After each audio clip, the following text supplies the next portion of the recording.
Oh my God, RT checking in. Oh my God. The last several months I've been watching YouTube videos on HemiFever tuning, and now it's my turn to let you guys know what I think about the HemiFever Stage 1 tune on a Hemi 345 5.709 Challenger RT. Let's go.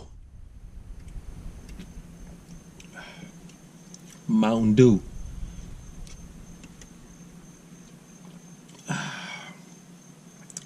This tastes as good as my woman. Goodness. All right, y'all, let's get into this thing. In order to get you a custom tune for your car, you need to get you a tuner.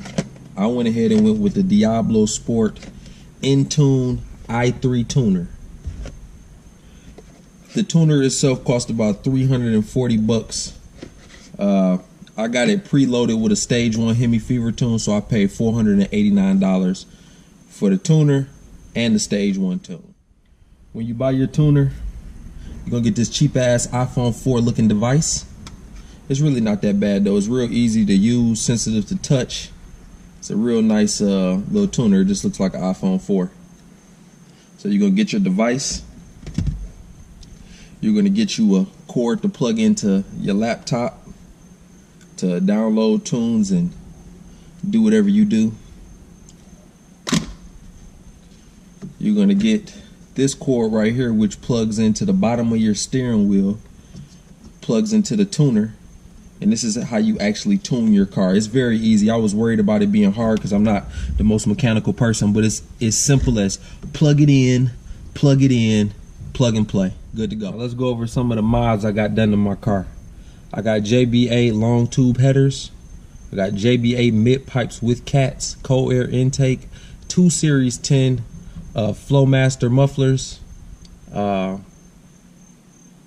that's pretty much all of my mods.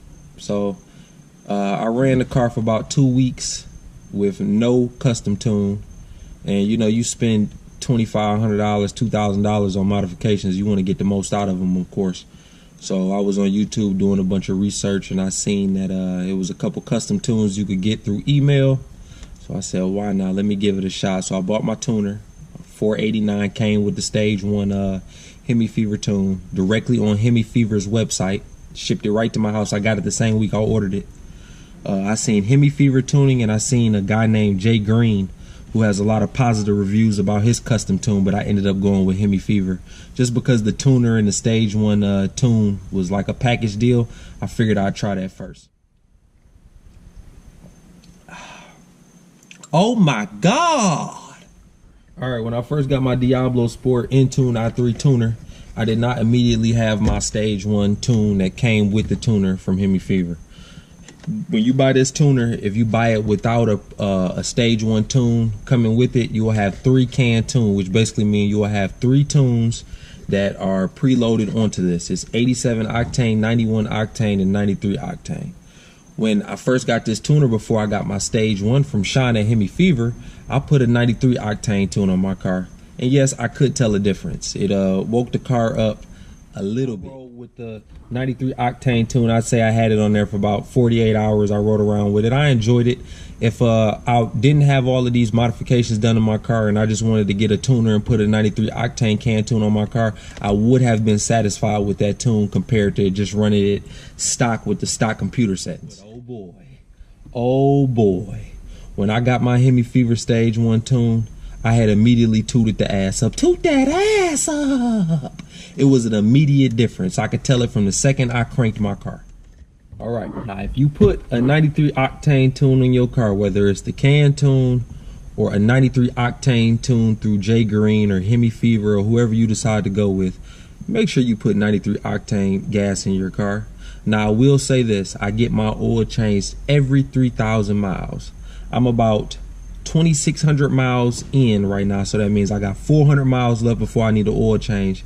And today my oil change required light binged on my dash.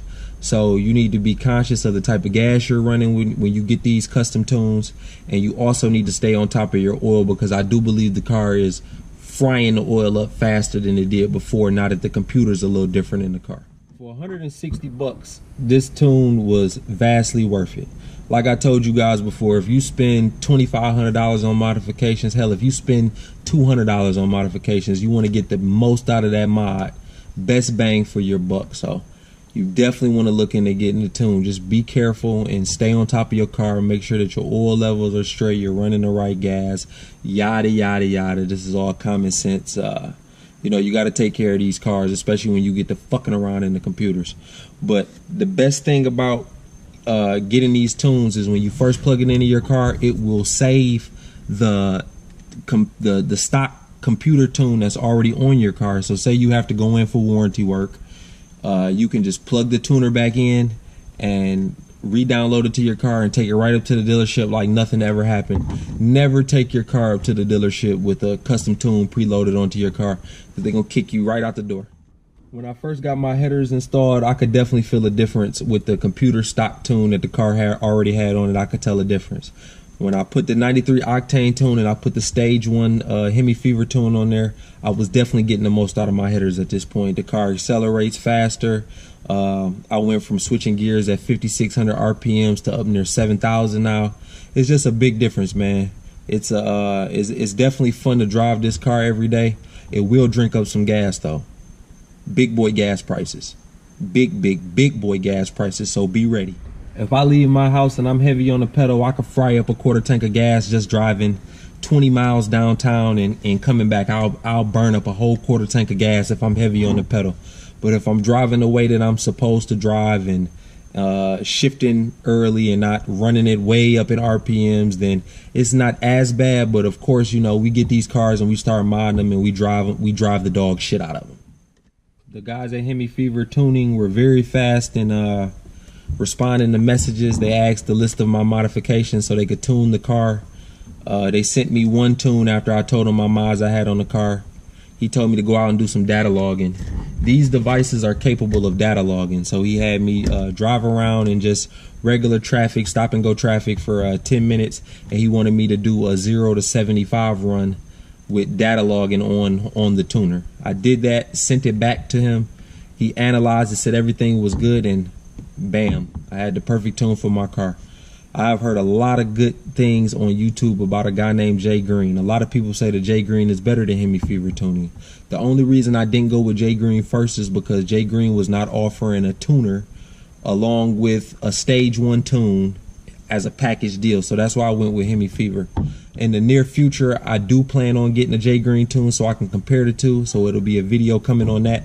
And once that happens, I'll let you guys know. I'll compare them and tell you which tune is putting out the best performance for our challengers with modifications. I have absolutely been frying the tires off of this car. Ever since I put these mods in this tune on this car, these tires aren't holding up, and I'll do a video on the tires another day. I just switched to some Nito 555 G2s, and they're not sticking. So I got some power going on. I'd guess if I put a number on my horsepower, I'd say I'm at 420. These cars stock come 385. So with the stage 1 HemiFever tune, the headers, the mid pipes, the flow masters, the cold air intake, I'm just gonna say I think I'm at about 420 horsepower. I could be wrong, but 420. One more thing. One thing I like about these tuners is you can go in, you can turn your traction control off, which is I did. I left it off for about 2 or 3 days, but I went ahead and put it back on enable because I just didn't like all the Christmas tree lights on my dashboard. But you can turn your traction control completely off, and also you can go in and you can put the tire size that you have on your car and change that as well in the tuner, and the car will recognize it. So it's a couple different little features that come with the tuner that I like. It's pretty fun to play with. Hopefully I gave you crackheads some good insight on the HemiFever tune. If I missed anything or you have some good expertise, go ahead and leave it in the comment section. Please subscribe to my channel. I have plenty of more videos coming your guys' way. And as I mod my car, you guys can see the journey that I go on. But thanks again for watching. Please like, subscribe, and comment. Add me on Snapchat, ball-ball1. Ball-ball1. I'm out.